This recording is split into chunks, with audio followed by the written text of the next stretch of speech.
یہ جو طواف کیا جا رہا ہے حضرت قطب المدار رحمۃ اللہ تعالیٰ علیہ کے مزار کا، یہ بالکل ناجائز ہے، یہ بالکل ناجائز ہے، اس کو رد کیا جائے گا۔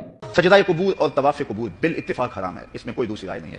قبروں کو سجدہ کرنا اور قبروں کا طواف کرنا بالاتفاق حرام ہے، اس میں کسی کا کوئی اختلاف نہیں ہے کسی بھی عالم کا۔ اعلیٰ حضرت رحمۃ اللہ تعالیٰ علیہ نے فتاوی رضویہ میں باقاعدہ کھلے لفظوں میں، صاف و شفاف لفظوں میں آپ نے فرما دیا کہ کسی بھی اللہ کے ولی یا کسی بزرگ کے مزار کا طواف ناجائز ہے، ناجائز ہے، جائز نہیں ہے۔ اگر تعظیمی طواف کیا جائے تب بھی ناجائز ہے۔ السلام علیکم ورحمۃ اللہ وبرکاتہ۔ لیجئے، یہ مفتی صاحب ہیں جو اچھی طرح سمجھ کے فتاوی رضویہ بھی نہیں پڑھ سکتے۔ فتاوی رضویہ میں مطلقاً مزار کے طواف کو ناجائز نہیں کہا گیا ہے، بلکہ طواف تعظیمی کو ناجائز کہا گیا ہے۔ اس میں صاف صاف لکھا ہوا ہے مزار کا طواف کے محض بنیت تعظیم کیا جائے تو ناجائز ہے، جبکہ اسی فتاوی رضویہ کی 22ویں جلد میں لکھا ہوا ہے کہ طواف صاحب قبر سے برکت و فیض حاصل کرنے کے لیے ہو تو جائز ہے۔ حضرت قطب المدار رحمۃ اللہ تعالیٰ علیہ کے مزار کا لوگ طواف کر رہے ہیں، ان بے شرموں کو یہ شرم نہیں آ رہی ہے کہ طواف صرف اور صرف خانہ کعبہ کی ہونی چاہیے، یعنی کعبہ شریف کے طواف ہونی چاہیے، لیکن یہ بے شرم اللہ کے ولی کے مزار کا طواف کر رہے ہیں۔ یہ بات چھپاتے ہوئے ان صاحب کو تو شرم نہیں آئی، مگر جو مسلمان فیضان حضور سیدنا مدار العالمین رضی اللہ تعالیٰ عنہ حاصل کرنے کے لیے روضہ مقدسہ کے ارد گرد گھوم رہے ہیں، یہ صاحب ان کو بے شرم کہہ رہے ہیں۔ حضرت ابو ہریرہ رضی اللہ تعالیٰ عنہ سے روایت ہے کہ حضور اکرم صلی اللہ علیہ وآلہ وسلم نے ارشاد فرمایا کہ جس شخص سے علم کی بات پوچھی گئی ہو اور اس نے اسے چھپا لیا تو قیامت کے دن اسے آگ کی لگام پہنائی جائے گی۔ کسی بھی مفتی یا کسی بھی عالم نے اس کی اجازت تک نہیں دی ہے کہ کسی اللہ کے ولی کے مزار کا طواف کیا جائے، بالکل نہیں، ہرگز نہیں۔ صرف اور صرف طواف کعبہ شریف کی ہونی چاہیے، خانہ کعبہ کی ہونی چاہیے، اس کے علاوہ کسی کی نہیں۔ مزار کا طواف جائز ہے یا ناجائز؟ اولیاء کرام اور علماء اہل سنت کے اقوال کی روشنی میں ملاحظہ فرمائیے۔ غوث العالم حضرت سرکار سیدنا مخدوم اشرف جہانگیر سمنانی کچوچوی رضی اللہ تعالیٰ عنہ کا ارشاد لطائف اشرفی کے 17ویں لطیفے میں ملاحظہ فرمائیے۔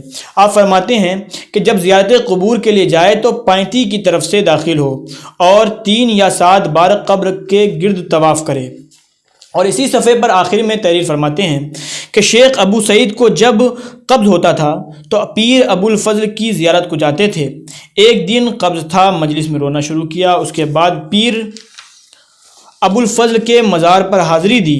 جیسے ہی وہاں پہنچے قبض دور ہو گیا۔ شیخ نے قبر کے گرد طواف کیا اور کہا کہ آج کی تاریخ لکھ لو، اس سے بہتر مجھے کوئی دن نصیب نہ ہوگا۔ جب کوئی مرید حج کا ارادہ کرتا تو اس کو حکم دیتے تھے کہ پیر ابو الفضل کے مزار کا 7 بار طواف کر لو۔ روضہ حضور سیدنا مدار العالمین رضی اللہ تعالیٰ عنہ کے چاروں طرف جالیاں لگی ہوئی ہیں۔ اکثر لوگ چاروں طرف کی جالیوں سے مزار مقدس کی زیارت کرتے ہیں، اس لیے ان کو روضہ مقدسہ کے ارد گرد گھومنا ہوتا ہے، جس سے دراصل طواف مقصود نہیں ہے بلکہ چاروں طرف کی جالیوں پر پہنچ کر مزار شریف کی زیارت مقصود ہوتی ہے۔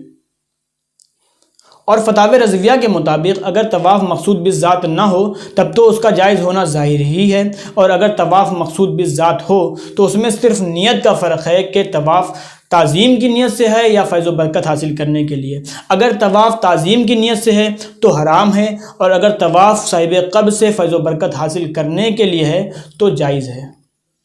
اور اپنے آپ یہ سمجھ لینا کہ اس میں مسلمان کی نیت طواف تعظیمی کی ہے تو یہ دل پر فتویٰ دینا ہے اور علم غیب کا دعوے دار ہونا ہے، اور یہ حرام ہے۔ ناجائز کا حکم لگانے والے مولوی صاحب غور فرمائیں کہ حضرت شاہ ولی اللہ محدث دہلوی رحمۃ اللہ علیہ اپنے رسالے الانتباہ فی سلاسل اولیاء اللہ میں کشف قبور عنوان کے تحت تحریر فرماتے ہیں کہ چوں در مقبرہ درآید دوگانہ بروہ آں بزرگوار ادا کند، اگر سور فتح یاد باشد در اول رکعت بخند و در دوم اخلاص و الا ہر 2 رکعت 5 بار اخلاص بخند و بعد قبلہ را پشت دادا بنشیند و یک بار آیت الکرسی و بعض صورتہا کی در وقت زیارت می خنند، چنانچہ سور ملک وغیرہ ذالک۔ بعد قل گوید، پس از فاتحہ 11 بار سور اخلاص بخواند و ختم کند، تکبیر گوید و بعدہ 7 قرات طواف کند الی آخرہ۔ ترجمہ ملاحظہ فرمائیں۔ جب مقبرے میں داخل ہو تو 2 رکعت اس بزرگ کی روح کے لیے ادا کرے۔ اگر سورہ فتح یاد ہو تو پہلی رکعت میں پڑھے اور دوسری رکعت میں اخلاص پڑھے، اور اگر یاد نہ ہو تو دونوں رکعتوں میں 5 دفعہ سورہ اخلاص پڑھے۔ اس کے بعد قبلہ کی طرف پشت کر کے بیٹھ جائے اور 1 دفعہ آیت الکرسی اور وہ صورتیں پڑھے جو عموماً زیارت کے وقت پڑھی جاتی ہیں، مثلا سورہ ملک وغیرہ۔ اس کے بعد قل پڑھے اور فاتحہ کے بعد 11 دفعہ سورہ اخلاص پڑھ کر ختم کرے اور تکبیر کہے۔ اس کے بعد 7 دفعہ طواف کرے اور تکبیر پڑھتا جائے۔ سجدہ قبور اور طواف قبور بالاتفاق حرام ہے، اس میں کوئی دوسری رائے نہیں ہے۔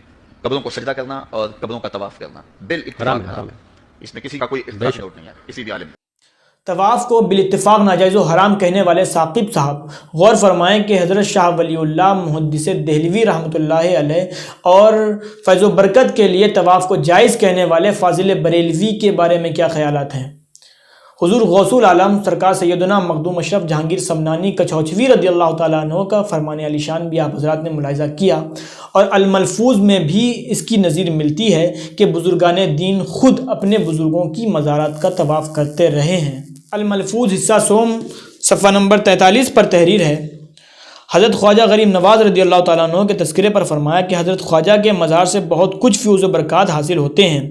مولانا برکات احمد صاحب مرحوم جو میرے پیر بھائی اور میرے والد ماجد رحمۃ اللہ علیہ کے شاگرد تھے، انہوں نے مجھ سے بیان کیا کہ میں نے اپنی آنکھوں سے دیکھا کہ ایک ہندو جس کے سر سے پاؤں تک پھوڑے تھے، اللہ ہی جانتا ہے کہ کس قدر تھے، ٹھیک دوپہر کو آتا اور درگاہ شریف کے سامنے گرم کنکروں اور پتھروں پر لوٹتا اور کہتا خواجہ آگن لگی ہے۔ تیسرے روز میں نے دیکھا کہ بالکل اچھا ہو گیا۔ بھاگلپور سے ایک صاحب ہر سال اجمیر شریف حاضر ہوا کرتے تھے۔ ایک وہابی رئیس سے ملاقات تھی۔ اس نے کہا میاں ہر سال کہاں جایا کرتے ہو، بیکار اتنا روپیہ صرف کرتے ہو۔ انہوں نے کہا چلو اور انصاف کی آنکھ سے دیکھو، پھر تم کو اختیار ہے۔ خیر ایک سال وہ ساتھ میں آیا اور دیکھا کہ ایک فقیر سونٹا لیے روزے کا طواف کر رہا ہے اور یہ صدا لگا رہا ہے کہ خواجہ 5 روپے لوں گا اور 1 گھنٹے کے اندر لوں گا اور ایک ہی شخص سے لوں گا۔ جب اس وہابی کو خیال ہوا کہ اب بہت وقت گزر گیا، 1 گھنٹہ ہو گیا ہوگا اور اب تک اسے کسی نے کچھ نہ دیا، تو جیب سے 5 روپیہ نکال کر ان کے ہاتھ پر رکھے اور کہا لو میاں تم خواجہ سے مانگ رہے تھے، بھلا خواجہ کیا دیں گے، لو ہم دیتے ہیں۔